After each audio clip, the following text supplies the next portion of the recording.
Hey, greetings everyone. It is GleeCon here again with another episode of Lore of Warcraft. On our last episode, we continued our World of Warcraft Classic playthrough with kind of the second round here, where we began Durotar. Now that we're in the official larger zones, they're not going to all be in one level. Technically, Valley of Trials is part of Durotar, but I decided to break Durotar down into three quest hub or kind of regions, subzones.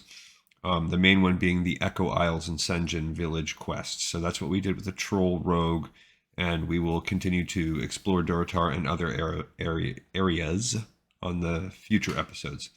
I also got my first death with one of my characters. Poor Troll. I drowned myself, and then it just snowballed. I had a few more deaths from there. A little bit squishier than what I was used to with my first couple of people, and it is what it is. It's okay. I'm not playing hardcore or anything. We've also been reading the Dungeons and Dragons take on Warcraft Classic, and what's interesting is this. We know that Northrend exists because it was referenced extensively in Warcraft 3, but stay a while and listen to as we begin the next chapter in Lands of Mystery, which is all about Northrend. Now, this book was written, I believe, let's just take a peek at it. Let's look up Warcraft Lands of Mystery, just so we can have a quick, it says WoW Wiki, published in 2006. So right at the time that Burning Crusade is either about to drop or dropping, because that came out in 2006, they already have a full extensive map of Northrend. We're going to not hit any of the zones because for whatever reason, maybe because this is so new, as far as the Dungeons and Dragons setting, they spend a lot of time on the history and setting the stage. So we're just going to kind of do a Northrend intro on this episode, and it will still be longer than most of the normal levels that we do on these, or not levels, but normal chapters. Sorry, there's dogs coming in from outside. I know that's that amateur hour audio. It's in the future. If you listen closely, you can hear him slurping out of his water dish. That's what we tuned in for. All right, but let's take a peek at this map here because it is interesting. So we already have the Borean Tundra and Howling Fjord as the kind of east and western areas where you're going to hit, along with the Shiverwind Coast with the Dragonplate right in it. Now, there's something called the West Rift. I don't know if it's still called that. The Riplash Ruins. Again, I can't remember, but I do know Cascala is there. And importantly, Koldara and the Nexus are sitting there. We also have Daggercap Bay with Valgard. Daggercap Bay, yes. Is Valgard the name of that city that you come into? I think so. You have the Grizzly Hills with Grizzlemaw, Draktheron Keep, and Thor Modan. This is not referenced in any game before. We have Wormrest Temple in the center of Dragonblight. And Azul Nurub in... Now, of course, that gets kicked down a little bit, but that's okay. You have Wintergrasp, Lake Wintergrasp in the middle. Now, Ice Mist Village also gets kicked down here. The Dragonblight gets chopped in half. It becomes this region with some... So there's a little bit. Crystal Song Forest, which it does not have a great tree anymore. This gets kind of smooshed down into this sort of region next to Wintergrasp. So that's shifted a little bit. Dragonblight is basically shrunk to expand Icecrown Glacier and the Storm Peaks. Sholazar Basin does exist there. Zuldrak with Gundrak right there. The Storm Peaks with Ulduar. And the Temple of Storms. And those are right there. Icecrown Glacier with Icecrown Citadel. So I would say this is like above 90% what we're going to see. All right, so let's read about it and also determine the history and other things. I hate it here. Not just because it's so cold my beard's frozen, though that's part of it. I'm a dwarf, not an icicle. My skin isn't supposed to be blue. I shouldn't have to beat myself with a stick when I walk indoors to break up the ice enough to move my arms and legs, but it's more than that. Northrend is the home of the Scourge. This land belongs to the Lich King and his undead minions. All the undead sweeping down into the other nations start here, and this is where Muradin died. Coming here, I think about that all the time. This is the last place my brother saw, this barren land of ice and snow, this horrible glacial country overrun with the walking dead, this frigid air that burns when you breathe was the last to touch his lungs. It was here that he brought his expedition, spurred on by rumors of that strange rune blade and its powers. It was here that he hoped to find artifacts from our own history and weapons to push back the Scourge.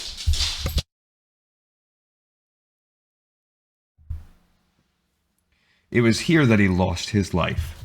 Despite my frivolity in naming Griffin after my brother, entering Northrend, I felt his loss like a knife in the gut. The South Seas is a bit intoxicating. Northrend is sobering. I hate it here. Yet that's why I have to come here. It's why I have to examine this place. Not because I was ordered to, though of course I obey my king. Not because it's the heart of the Scourge and the best place to assess their strength. No, I have to experience this land that Muradin experienced.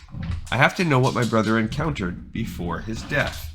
I have to understand what he went through. There's a lot to know. Northrend was here long before the Lich King arrived. The Titans walked here, and their children, the Giants, remain. Nerubians, furbolgs, and other strange creatures have entire civilizations here, or did before the Scourge assimilated them, or forced them into hiding. Massive battles have been fought over these glaciers and snowfields and frozen lakes. The fate of the continent and of the world has been decided here more than once. The Scourge was almost destroyed right here before it could infect Lordaeron or spread to the other continents. If any place has the key to defeating the Lich King and destroying his power forever, it is this icy continent. I intend to peer into every nook and cranny of this land. I'll scale every ice cliff, scramble down every frozen gully, walk across each ice-sheeted river.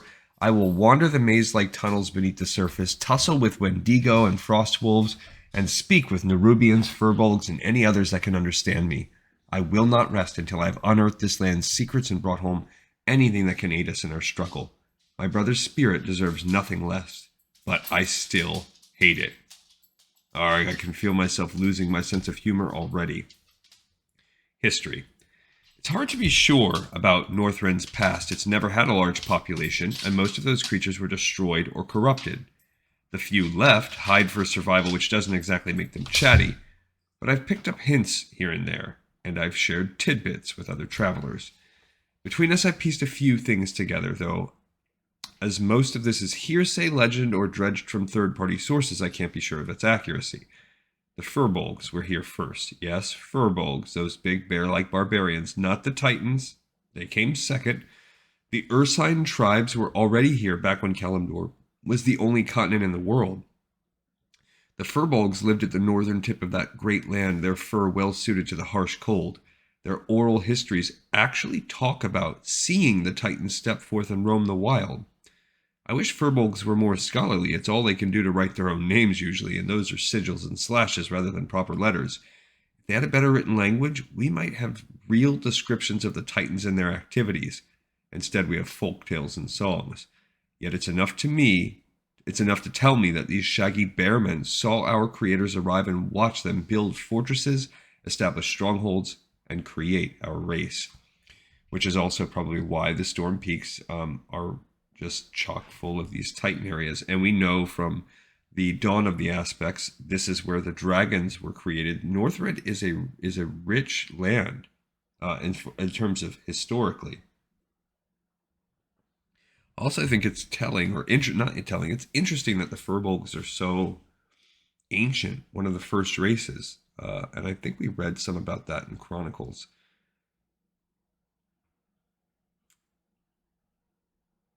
I think the furbolgs may actually descend from the Pandaren. Both are big and bear-like, and the Pandaren also date back before the Great Sundering. Some of them like to travel, I hear, so maybe a few Pandarens settled up here in Northrend, and their children forgot their heritage. became more brutish and were the first furbolgs. I'm not sure, but it could have happened. Or maybe some furbolgs wandered to Pandaria, became more contemplative, and became the first Pandaren. Nobody knows, but I wouldn't be surprised if the two races were related. Now, in Chronicles, we'd have to go back to Chronicles 1. But it talks about the creation of the furbolgs, the evolution of them in comparison to the Pandaren, and the Tauren, and how they're connected to the Young Hole, or whatever they're called, the Yongles, whatever, the Yak people.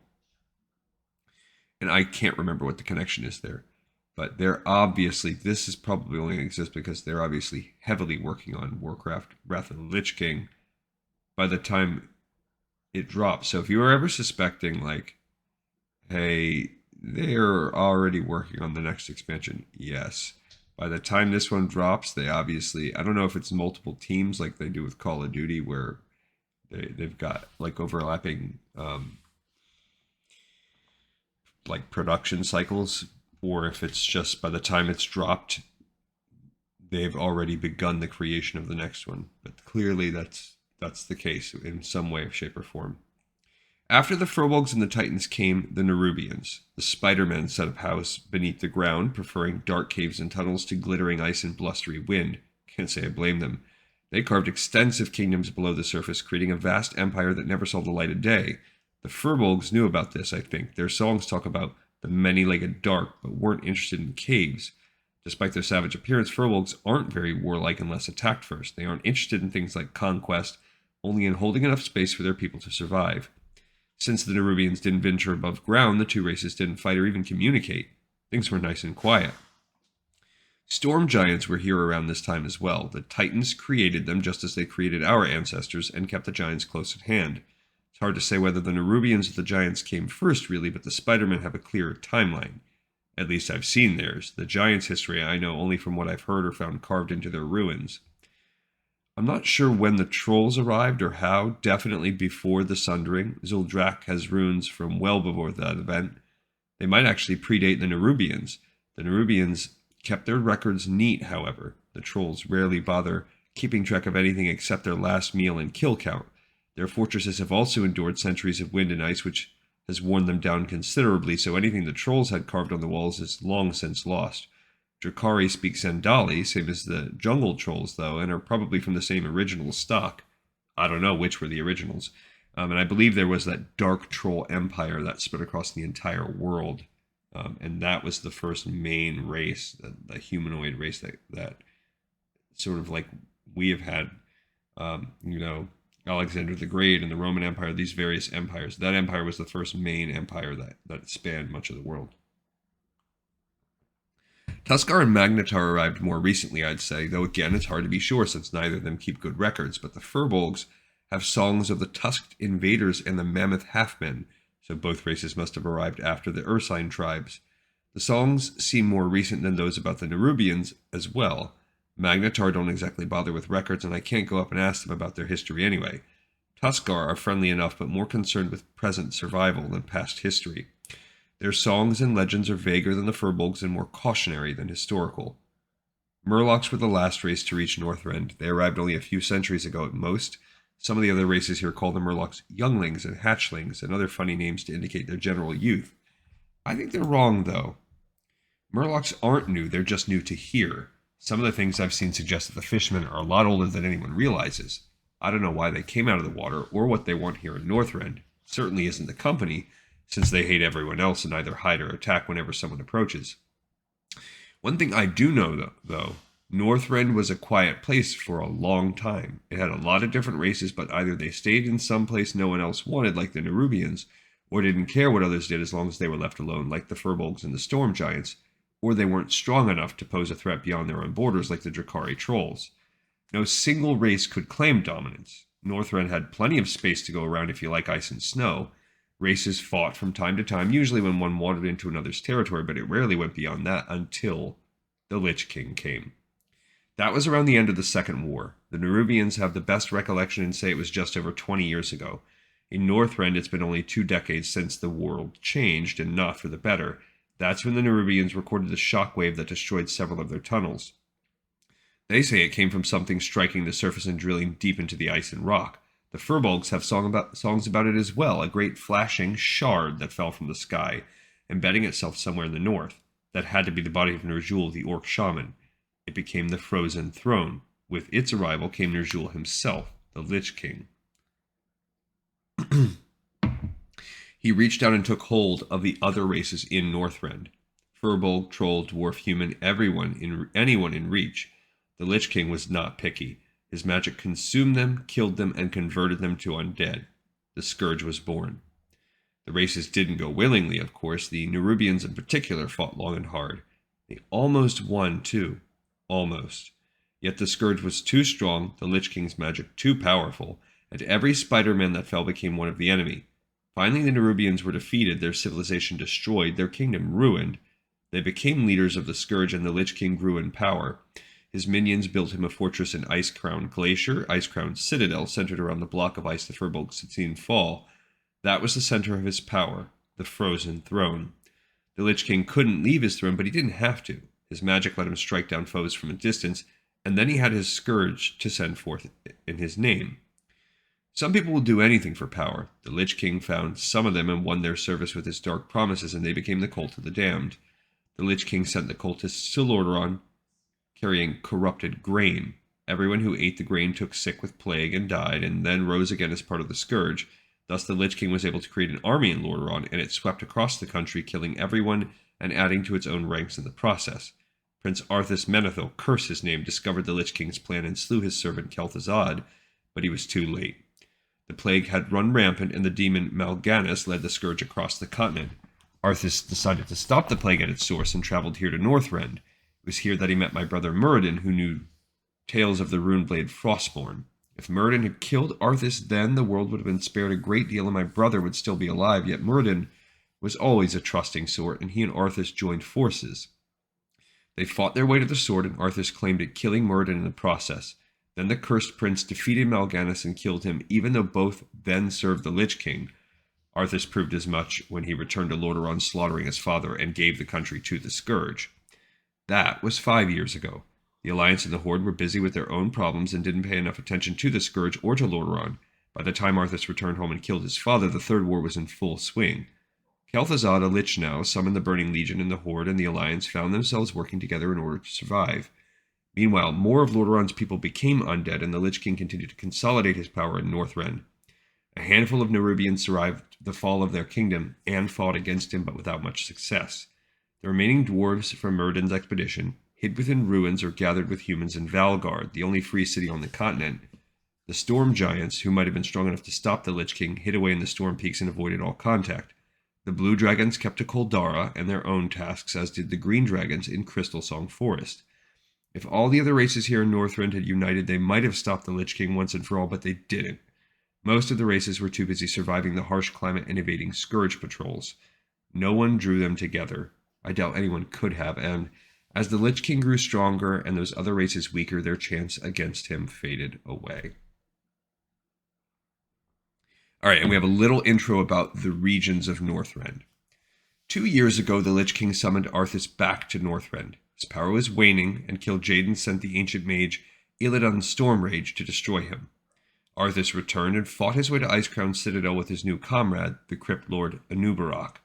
They faced Illidan at Icecrown Citadel, and large portions of the fortress were destroyed in the battle. Arthas won, though. I don't know what happened next exactly. When Arthas went into Icecrown, he was still mortal, though a Death Knight in the Lich King's service, and Ner'zhul was bound to his frozen throne. After the battle, Arthas and Ner'zhul merged. They became the new Lich King. The Lich King is stronger than ever now, and more mobile. He's also more aggressive and more ruthless. His plague still eats away at Lordaeron, and rumors say it's begun to appear in other lands. His army grows larger and stronger. Northrend is still almost completely under Scourge control, and the undead walk openly here. Okay, so Northrend isn't ugly. It's actually pretty in a bleak way, especially in the southeast. The trees are tall, thick, and evergreen, their needle leaves coated in snow and rimmed in ice. The soil under the snow and rock is a rich black, and those plants, hardy enough to endure the cold and the biting winds, thrive. The east has more dirt and even some farms mixed in among the forests, while the west is drier and more barren.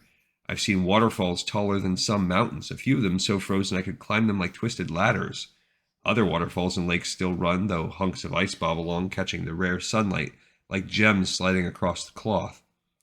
The ground away from the trees is a blanket of pure white, broken only by bluish ice and gray rock.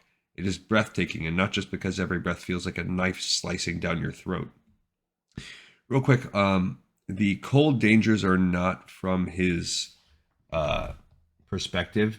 It's just talking about the like from an RPG, Dungeons and Dragons, the non-lethal damage you get from cold and exposure, the fortitude checks you'd have to make because of spending time in cold weather, and if it's even severely cold weather, there's rules for that. They talk about that in the first book. Getting hypothermia, frostbite, extreme cold, lethal damage from the cold, and ice effects, basically how to deal with mobility on ice. The north is less pleasant. That's the Lich King's domain, home of the Scourge, and his blight touched the land even while it corrupted the people. The trees there are smaller and twisted, their trunks an ugly mix of green and gray, their leaves black and shriveled. Few other plants survive. The soil is gray as well, with a tinge of yellow, and even the snow seems dirty. The water, what little I saw, is discolored and tastes of soot and rot. No one goes there if they can help it, no one living anyway. The south isn't much better, at least not the central south where the dragons once lived. The weather out here is bitter. I think it might actually be pleasant in the lower regions if the sun ever shone down and that cursed wind ever stalled. It blows almost constantly, cutting through every layer of cloth and fur. People walk bent over, and most of the villages have ropes linking the buildings so you can haul yourself from place to place. I saw the sun peek out only twice during my travels. The rest of the time, thick gray clouds filled the sky. It snowed most days, ranging from a light dusting to sheets of blinding white. This country has only a few natural boundaries, but between those, the settlements and ruins dotting the landscape and the creatures that lay claim to certain sections, Northrend is divided into clear regions. What's funny is that humans and dwarves, furbolgs and Drakari trolls, and even the Scourge all recognize the same borders and use the same names. It's one of the only things I saw everyone here agree upon. That and the cold. Okay, so because that was such a long setup, we're not going to continue, but we will begin the next section next time we do an episode. Hey everyone, I appreciate y'all. We got another episode in the pipe, 5x5. I thank you so much for watching and for listening, and I'll see you next time on Lore of Warcraft.